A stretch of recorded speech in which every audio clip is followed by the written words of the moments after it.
গৃহস্থের বাড়ি থেকে ৬ ফুটের অজগর উদ্ধার। ঘটনাকে ঘিরে রীতিমতো চাঞ্চল্য ছড়িয়ে পড়ে পুরুলিয়ার বড়াবাজার ব্লকের ধাতকিডি গ্রামে। স্থানীয় সূত্রে জানা গিয়েছে, ধাতকিডি গ্রামের বাসিন্দা স্বপন মাঝির বাড়িতে ৬ ফুটের একটি লম্বা অজগর সাপ ঢুকে পড়ে। বাড়ির সদস্যরা তা দেখতে পেয়ে চিৎকার চেঁচামেচি শুরু করেন। তা শুনে ছুটে আসে এলাকার আশেপাশের মানুষ।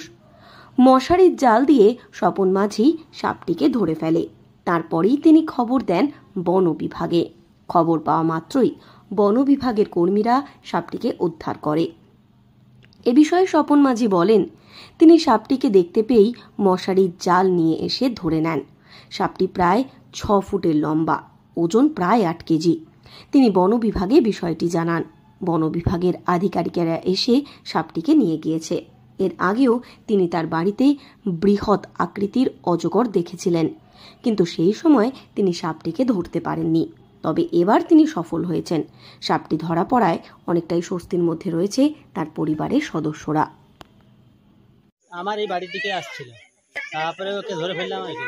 হ্যাঁ, মশারের মাধ্যমে।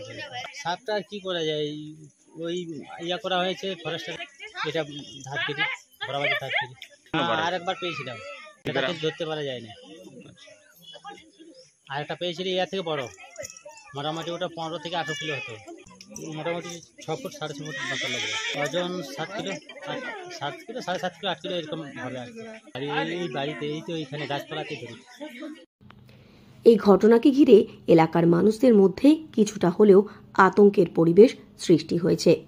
বন বিভাগ সূত্রে জানা গিয়েছে, সাপটিকে উদ্ধার করে নিয়ে যাওয়ার পর তার শারীরিক চিকিৎসার পর তাকে জঙ্গলে ছেড়ে দেয় বন বিভাগ। পুরুলিয়া থেকে শর্মিষ্ঠা ব্যানার্জির রিপোর্ট, লোকাল 18 বাংলা।